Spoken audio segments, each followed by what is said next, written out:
All right, so this is the third in the video series showing some macro-like shots at the Peabody Essex Museum of a visit in 2024, early 2024. And this particular piece is about coin size. And I think it was interesting. It's in a glass case, and it was kind of hard to get it to focus. The area was not well lit, and I didn't want to use flash. I don't think you can use flash. I think most museums say you shouldn't use flash. But the amount of work it took to get this detail. You can see tiny faces and hands in here. They're all praying. Right? It's incredible. And it's on both sides. Absolutely incredible. Absolutely incredible. This one here is just of a bird that was on a larger painting. I can't say this enough. When you go to a museum next time, just take your time and look at the smaller details that you would have otherwise missed just walking through. Perhaps if you just take your time with it, maybe a couple hours even, or just go back. And this one here is of a much larger exhibit that has lights and sounds and so on. But in the corner, this is about a couple of inches by a couple of inches. In the corner, you could see the amount of detail that's in here. I could have even zoomed in more. Looks like this guy has some kind of puppet that he's holding. There's just so much going on in this piece that you could stare at it for at least an hour and still not get all the details as intended by the artist. And this is a figurine that was just hanging out. I like the lights that were hitting the side of its face. What would I have done differently? Not much. I don't think there's too much space over here. And I didn't want to get all of the head. My intent was to zoom in on the face, so then the viewer has no choice but to stare at the face, which is what I intended. And this is of I think this is ceramic, or maybe it's ivory, I'm not sure. Regardless, it's expertly carved and has great color. I don't know if it's painted. I don't know how they got that color, but you know, really, really cool stuff. Let me see what I can do to edit this even better. If I raise the exposure too much, raise that exposure. Maybe it's a little bit crooked. Yeah, it's a little bit crooked. Let me try to straighten that a little bit. Yeah, I think that's better. I think that's better. Maybe I could have zoomed in a little bit more to show maybe this bit here. If I zoom in now, it might be grainy though. Let me see what that looks like. Actually, it's not too bad. Yeah, I think that's way more interesting. Way more interesting. These have spear tips. Now, there are a lot of spear tips on this wall. I just took a picture of one of them. And these are aged, I think. I don't know how old they are. But this whole wall is filled with spear tips. I just liked how they looked. What would I have done differently? Maybe include the shadow in the shot somehow. Maybe. Yeah, maybe I would have done that differently. All right, and this is of a large piece that had all kinds of other pieces on it. And just on the left side of it, it had a kid. You could see the kid swinging and the word fun. I just think it was really interesting. You could easily miss this walking by because it's not in the center and it's not in color, but really cool. All right, also of a larger painting, and you could see the kid's face. So even though there's not a lot of detail here, the impression I get from this is that this is a black kid, that's another dark skinned kid, and this kid has some fear and trepidation, much like we did when I did, at least when I was at this age in school.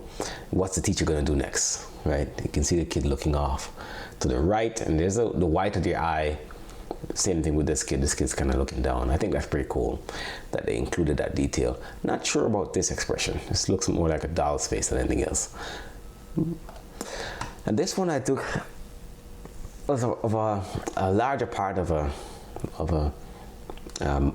carved piece, and just of this creature that was holding up this larger bowl with its feet on top of a rabbit, top of what looks like a turtle. I think, I'm not quite sure what this is, but I think it was nicely lit behind the glass enclosure. This weird looking creature, not sure what it is, with way too many pointy teeth. But a cool picture. What would I have done differently? It's a little bit crooked, I think. No, it could just be how the artwork looked. But I still think I could have maybe used the bottom of the bowl as a reference. So if I did that, that might be better, I think. Yeah. And this one was a note that was on a painting. Now, if I, let me see if I can do this. Yeah, no, you can't. I can't do it. If I was trying to get it to turn, but it says something on here. It says, to Mr. Timothy Fitch. I can't say, is that merch? And something Boston. But I zoomed in on a note because I just thought that was an interesting part of the painting. And this is of beads. It looks like some kind of garment, but it was made of beads, I think. I just zoomed in on the pattern because I liked how it looked with the colors, and the place was expertly. Every piece that was that's displayed in this museum is wonderfully lit. Sometimes close up, sometimes from afar, and sometimes the paintings were just done in a way that it looked like it was lit, but it was not. And this is an example of that. So this white in this lady's eye, which is a much larger picture, by the way. Picture is about maybe 5 by 6 or something like that. It's enormous. And I just zoomed in on her eye, but from a distance, it looks like there's a light reflecting in her eye. Just wonderfully done, expertly done. And for this visit to the Peabody Ethics Museum, I focused on eyes as much as I could. Eyes and hands, wherever I saw the opportunity. And this is of some kind of, I'm not sure if it's jewelry or just a head ornament, not quite sure. But I just thought it was interesting. What would I have done differently with this one? All right, well, I don't know if this top piece adds any interest to the picture. So I would have cropped that out. And then maybe got less information on the sides and then just centered it more, make it in the center. I think that's way better. Now let me see if I could increase the contrast a little bit and raise the exposure, drop the shadows. There's some chromatic aberration here on the top, so Lightroom should allow me to remove that. Let's see. Nope, doesn't look any different. Does not look any different. Let me see if I can fix that still. Actually, okay, I guess that does fix it. So let me go back to before and after.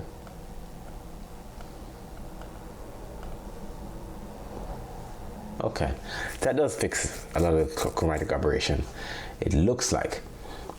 All right, let me see. Yeah, it does. All right. And then a couple more for this video. This wall or this piece had a lot of these smaller figurines on it. I just took a picture of one of them. All right, so for one of these pictures, I didn't include the shadow, this one. And so the next time I took a picture of something this small, my intent was to include the shadow, because I think the shadow offers just as much or accentuates the detail of the piece itself. And I like this one here because, again, all of these just have so much detail, easily missed if you're walking or rushing through a museum. This is of a larger painting. I don't know what kind of tree this is, but I just liked how it looked. Not a lot of shadow under here. Maybe even if the sun was directly above it would have had a larger shadow. Regardless, I think it's expertly done.